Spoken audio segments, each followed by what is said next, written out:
வரும்போதே அன்பண்ண சொன்னாங்க, நன்றி வணக்கம் மட்டும் சொல்லிட்டு வந்துரு அப்படின்னு சொன்னாங்க. நான் வெப்பன்ஸ் மட்டும் காமிச்சிட்டு வந்துடுறேனே அப்படின்னு சொல்லியிருக்கேன்.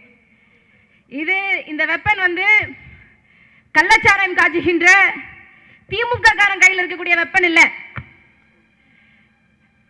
கஞ்சா கடத்துற திமுக பயன்படுத்துற வெப்பன் இல்லை. இது வேற எந்த மாதிரியான வெப்பன்? இது நாம் தமிழர் கட்சியின் வெப்பன். புத்தகங்களே நாம் தமிழர் கட்சியின் வெப்பன்ஸ். இந்த 2 புத்தகத்தை வச்சுதான் இன்னைக்கு இந்த கண்டன ஆர்ப்பாட்டத்தில் நான் பேச போறேன். என்ன கொஞ்சம் அனுமதிங்க. இந்த கண்டன ஆர்ப்பாட்டம் திமுக அரசாங்கத்திற்கு எதிராக இருந்தாலும் இந்த நேரத்தில் தமிழ்நாட்டின் சட்டத்துறை அமைச்சர் மாண்புமிகு ரகுபதி அவர்களுக்கு ஒரு நன்றியை தெரிவித்துக் கொள்வதற்கு நாங்கள் கடமைப்பட்டிருக்கோம். ஏன்னா அவர் தான் ஒத்துருக்கிறார். என்ன, ஸ்டாலின் தலைமையிலான இந்த திராவிட மாடல் ஆட்சி, இந்த திராவிட மாடல் ஆட்சிக்கு ராமர் தான் முன்னோடி அப்படின்னு சொல்லியிருக்கிறார். இதை கேட்டபோது எனக்கு பகிர்ந்து இருந்தது.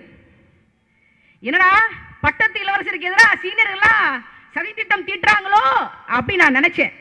ஏன்னா ஐயா ஸ்டாலின் அவர்கள் என்ன படிச்சிருக்காங்க, எப்படி படிச்சிருக்காங்கன்னு தெரியும். ஆனா சட்டத்துறை அமைச்சர் ரகுபதி அவர்கள் அண்ணாவை படிச்சிருப்பாரு. நான் அந்த கையில் வச்சிருக்கிற புத்தகம் ஆரிய மாயை, அறிஞர் அண்ணா எழுதின ஆரிய மாயை. அண்ணானா இப்ப திமுக காரங்க பேச உதயானா இன்பானா கிடையாது. திமுகவை தொடங்கி அறிஞர் அண்ணா எழுதின ஆரிய மாயை. இந்த புத்தகத்துல 29 பக்கத்துல போட்டிருக்கு. ராமாயணமும் பாரதமும் மனு தர்ம சாஸ்திரமும் வட இந்தியாவின் கீழ்ப்பகுதியில் எழுதப்பட்டது. இந்த 3 நூல்களும் அவற்றிலிருந்து பிறந்த கிளை நூல்களும் தமிழகத்திற்கு புறம்பானவை என்று அறிஞர் அண்ணா அவர்கள் ஆரிய மாயையில பதிவு செஞ்சிருக்கிறார். இதே கருத்தை தான் நாங்கள் வலியுறுத்துகிறோம். ராமரை முன்னோடியாக வைத்திருக்கக்கூடிய இந்த திராவிட மாடல் ஆட்சி, ஸ்டாலினின் ஆட்சி தமிழகத்திற்கு புறம்பானது என்பதை சட்டத்துறை அமைச்சர் ரகுபதி அவர்கள் தைரியமாக சொன்னதற்கு நாங்கள் நன்றியை தெரிவித்துக் கொள்கின்றோம். என்ன கொடுமை பாருங்க, என்ன கொடுமை பாருங்க. தமிழ்நாட்டின் தலைநகரத்தில் தேசிய கட்சியின் மாநில தலைவரை படுகொலை செஞ்சுட்டு போயிட முடியும். இந்த ஆண்டு ஆரம்பிச்சதுல இருந்து 2021 விடுங்க, 22 விடுங்க, 23 விடுங்க, 2024 ஆரம்பிச்சதுல இருந்து 300 நாட்கள்ல 595 படுகொலைகள். ஜனவரி மாசம் மட்டும் 80 படுகொலை நடந்திருக்கு. சட்டம் ஒழுங்கு சீர்கேட்டு இருக்கு அப்படின்னு சொன்னா ஸ்டாலின் என்ன பண்ண சொல்வாரு? நான் சட்டையை ஒழுங்கு 5 மணி தானே போட்டிருக்கேன், ஏன் எல்லாரும் சட்ட ஒழுங்கு பேசுறாங்க? அவருக்கு அவ்வளவுதான் ஐயோ. கரும்பு காட்டுக்குள்ள கான்கிரீட் போன அறிவாளி எல்லாம் முதலமைச்சரா வச்சுக்கிட்டு கொடுமைங்க, இதெல்லாம் கொடுமை. நம்ம தலையெழுத்து. திமுக சொல்றான், திமுக காரங்களா சொல்றாங்க, ஸ்டாலினின் தலைமையிலே தமிழகம் பொற்கால ஆட்சியில், பொற்கால ஆட்சியா கொலைக்களம், இலை உதிர் காலம் பார்த்திருக்கோம். இங்க தலை உதிருது, தலை உதிர் காலமாக ஸ்டாலின் ஆட்சி இருக்கிறது. யார் மறுப்பாங்க? நான் கூட சின்ன வயசுல பழைய படங்கள்லாம் பார்ப்பேன். 1000 தலை வாங்கி அபூர்வ சிந்தாமணிலாம் வரும். இப்படி இல்லாம போய் சொல்லுவாங்க, அது எப்படி ஒருத்தன் 1000 தலை வாங்க முடியும் அப்படின்னு நான் நினைப்பேன். ஆனா 1000 தலை வாங்கி அபூர்வ சிந்தாமணிக்கு வாழும் உதாரணமாக வாழ்ந்து கொண்டிருக்கிறார் தமிழ்நாட்டின் முதலமைச்சர் ஐயா ஸ்டாலின் அவர்கள். இந்த ஆண்டுல மட்டும் 600 தொற்றுக்கு போறதுக்குள்ள 1000 தலை வாங்கி அபூர்வ சிந்தாமணியாக மாறி விடுவார். கொடுமை. மின்கட்டண உயர்வு. எல்லாரும் திமுக இருக்கிறவங்க ஒரு மூலை இல்ல, நமக்கெல்லாம் ஒரு மூலை வச்சு ஆண்டம் படைச்சிருக்காங்க. ஆனா திமுக காரங்க மட்டும் 5-6 மூலையை வந்து இந்த மண்ட ஓட்டுகளை வச்சு ஆண்டம் படைச்சிட்டான். ஈபி வந்து நஷ்டத்துல போகுதுங்க. எவ்வளவுனா நஷ்டத்துல போகுது?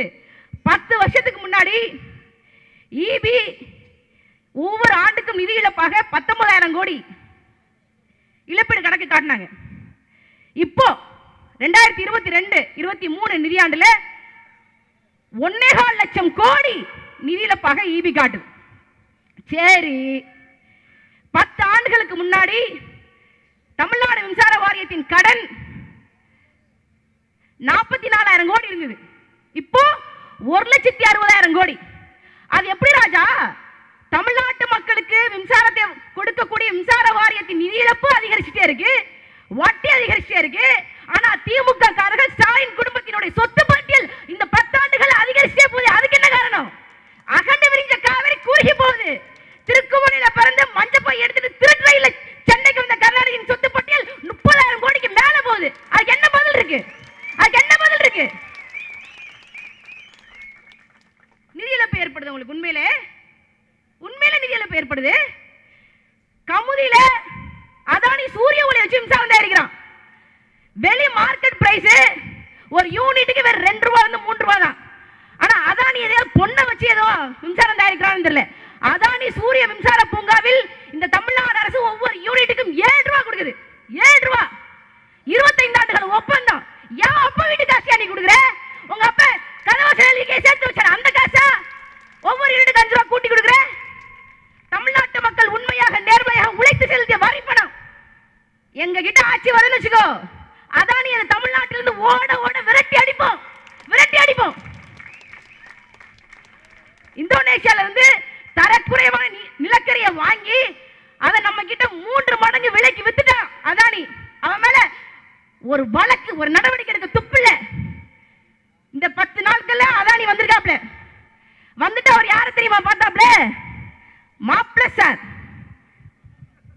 பேரே மாப்ள சார் தான். என்ன உங்க அப்பா உனக்கு பேரே வைக்கலையா? எதுக்கே போறாங்க? எல்லாரும் நினைச்சிட்டு இருக்கீங்க காட்டுப்பள்ளி துறைமுகத்துக்காக பார்க்கணும். நோ, அதெல்லாம் இல்ல.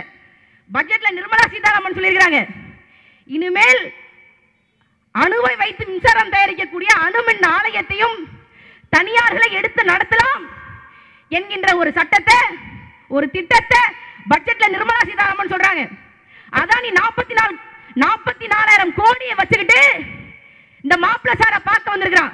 நான் தனியார் முதலாளி அதானி, நான் அணுமின்னை வைத்து தனியார் மின்சாரம் தயாரிக்க போறேன், எனக்கு அனுமதி தாங்க அப்படின்னு சொல்லி இங்க இருக்கக்கூடிய மின்சாரத்துறை அமைச்சர் முத்துசாமியை பார்க்கல, மாப்பிள சாரை பார்க்க வந்திருக்கிறாங்க. ஆட்சி அதிகாரம் யார்கிட்ட இருக்கு தெரியுமா? இவங்க கிட்ட தான் இருக்கு. இந்த நேரத்தில் ஐயா ஸ்டாலின் அவர்களுக்கு நான் சொல்ல கடமைப்பட்டது ஒன்னே ஒண்ணுதான். 1982 பட்ஜெட் கூட்டத்தில் உங்க டாடி உங்க நைனா மு கருணாநிதி ஒரு உரையாற்றினார். மின்சார உற்பத்தியை இனிமேல் தனியாரே செய்யலாம், அது லாபகரமாக இருக்குமே ஆனால், ஆதாயம் தரத்தக்க அளவில் இருக்குமே ஆனால் தனியார் மின்சார உற்பத்தியை செய்வதற்கு அனுமதிக்கப்படுவார்கள் என கவர்னர் உரையிலே உரிமை வழங்கப்பட்டிருக்கிறது. இப்படியே சென்றால் இது எந்த வகையிலே தேசியமய கொள்கைக்கு பொது உடைமை கொள்கைக்கு உடைமைகள் அரசின் பொது உடைமைகளாக ஆக்கப்பட வேண்டும் என்ற கொள்கைக்கு ஆக்கமும் ஊக்கமும் தரத்தக்கவை என்பதை ஆட்சியாளர்கள் சிந்திச்சு பார்க்க வேண்டும் என்று உங்க நைனா 42 வருஷத்துக்கு முன்னாடி இதே சட்டமன்றத்தில் கேட்ட கேள்வியை இன்னைக்கு வள்ளுவர் கோட்டத்தில் நாம் தமிழர் கட்சி பிள்ளைகள் எங்கள் சீமானின் தலைமையில் உங்ககிட்ட கேட்கிறோம். பதில் இருக்கா? இதுல 10 கண்ணன் இருக்கு. எங்க அன்பனை சொன்னாங்க முடிச்சுட்டு போறேன். பேரு கலைஞர் தொடுத்த கணைகள் எம்ஜிஆர் வீழ்த்திச்சா இல்லையான்னு தெரியாது. ஆனா வந்து சேர வேண்டிய இடத்துக்கு பத்திரமா வந்து சேர்ந்துருச்சு. இனிமேல் நாங்க தொடுக்கிற கணைகளுக்கு நீங்க பதில் சொல்லித்தான் ஆகணும் ராஜா, பதில் சொல்லித்தான் ஆகணும். சொல்ல வைப்போம். என்ன பண்ணிடுவீங்க? எங்க அண்ணன் பேர சொல்ல மாட்டீங்க. என்ன அவர் பத்தலையாமா?